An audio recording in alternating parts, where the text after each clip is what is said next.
I love to look at recruiting and watch young players become stars in front of our eyes, and in today's video, we're going to look at some potential young wide receivers and tight ends that look like they could be future college football stars. I'm only going to get to talk about 3 today, but I want to do this series a lot in the future and in the offseason, so whatever team you're a fan of, let me know a young player on your team that I should consider doing for my next video in the series. If you're new to the channel, be sure to subscribe, as I love to make college football content, and I think I have some of the best here on YouTube, and you won't want to miss out as I will be going on a tear these next few months, so turn on post notifications, and be sure to like the video if you want to help it get in the algorithm and help my channel to do better. Now let's get started. First and foremost, we are going to start with the best freshman wide receiver in all of college football, and that is none other than Marvin Mims. Marvin Mims joined a crowded wide receiver room that included big-time recruits Jaden Hasselwood, Theo Weiss, Trajan Bridges, just to name a few, but Hasselwood would get injured, and Mims would have a chance, but we got to go back and figure out who this guy is. He grew up in Frisco, Texas, and became an absolute Texas legend.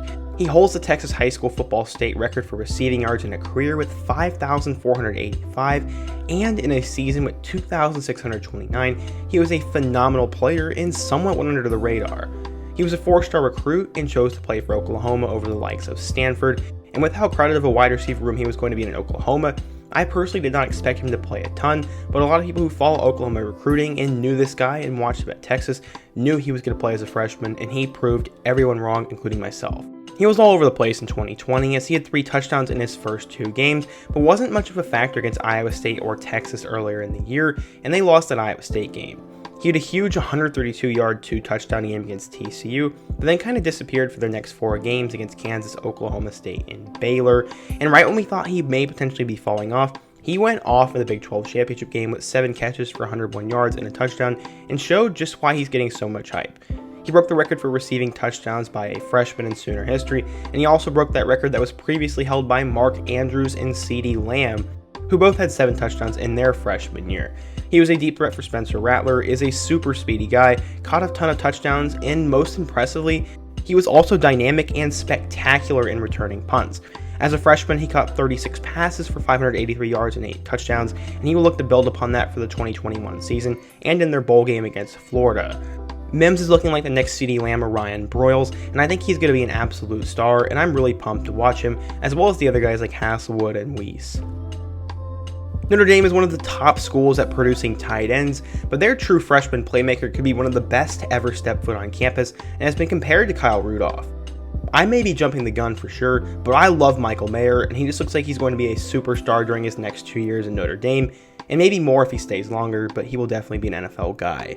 He grew up in Kentucky, and by the time his football career had taken off, he was a borderline 5-star recruit and the best player in the state of Kentucky, and won the state's Mr. Football award. But before that, he actually wanted to be a professional basketball player, but a phone call from his high school coach had changed his mind, and I think he made the right decision switching to football.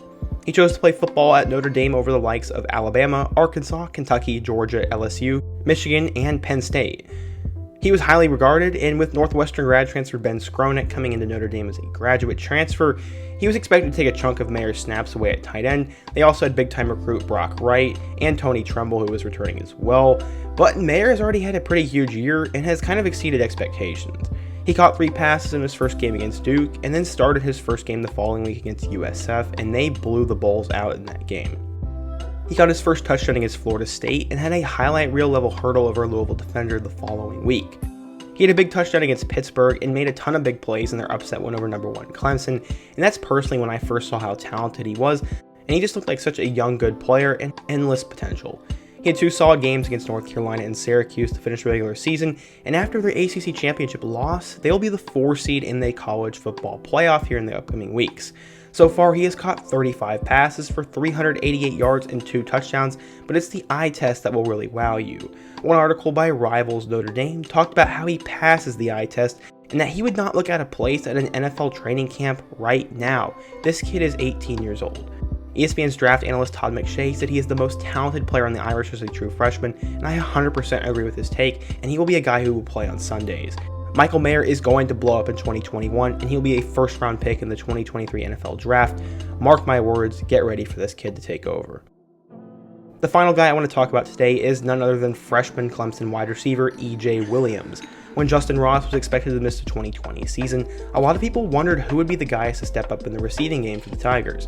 The obvious choice was going to be Amari Rodgers, and he has ended up being the top dude on the team, but not a lot of people expected Cornell Powell to be the guy to take up that second spot. The most promising looking young wide receiver on the team in my opinion going into the season was Joe Nagata, but he has been battling an injury all season long, and Frank Ladson has been as well, and it opened up the opportunity for another young guy to step in. Welcome E.J. Williams to the chat. A few years ago, Clemson pulled Justin Ross out of Alabama Crimson Tide territory, and he became a star as a freshman and will be an NFL draft pick this year if he chooses to go, but a few years later, they would literally do the same thing. E.J. Williams went to the same high school as Justin, and Ross was kind of his mentor. Williams became a star and a consensus top 100 recruit, and he followed in his teammates' footsteps and committed to Clemson. Clemson coach Tony Elliott said, quote, "I really think we hit a home run with EJ. He's very similar to Justin Ross. This has been good for him to just continue to grind away. This has been good for him to just continue to grind away on the playbook and understand not just what we're doing, but also why we're doing it." He had a lot of high praise in the offseason, and he was also a really talented basketball player, so that would help him with his jumping and some of his wide receiver mechanics. He was not expected to play much as a freshman though, but after Ross went down, Nagata got injured, and Frank Ladson was ruled out, EJ would get a chance to step up later in the year when it mattered most. He started out slow and barely saw the field as he only had 30 receiving yards in one of the team's first 8 games, but he would have his first touchdown against Pitt, and earlier in the year he had his best game prior to the ACC Championship with 3 passes for 58 yards and a win over the Citadel, but he shined in the rematch with Notre Dame in the ACC Championship last weekend. He caught 4 passes for 80 yards and a touchdown against the Fighting Irish, and had one of the best catches in recent memory as his one-handed grab made #1 on every highlight reel in the country. He's such a small sample size, but EJ looks like a young star, and that catch he had reminds a lot of people of the catch Justin Ross made in their title game win over Bama a few years ago. Watching Williams against Notre Dame, he just looks like he had the it factor, and he'll be a guy that emerges next year when Rodgers and Powell were gone. So far as a freshman, he has caught 19 passes for 261 yards and 2 touchdowns, but his best may yet to come as they will potentially have 2 more games in the college football playoff, and I will be watching closely for E.J. Williams. Overall, I think Marvin, Mims, Michael Mayer, and E.J. Williams are all guys that passed the eye test and have shown some serious flash of being superstars in the college football world in the coming years, but what do you guys think? If you enjoy this series or you want me to do more videos like this, please smash that like button and show your support down in the comment section. I really want to do videos like this as I think these are so much fun to make, and I think there's so much potential with these, but you guys got to show me that you can support it and that these videos will do well. Let me know another young player from your team I should take a look at, whether that's a quarterback, a running back, a defensive player, wide receiver, tight end, or literally anything. I want to do a ton of videos like this, so please let me know. Before you go, don't forget to hit that like button, subscribe if you're new, and check out my other video on the end screen about the 2022 NFL quarterback draft class. And until next time, peace.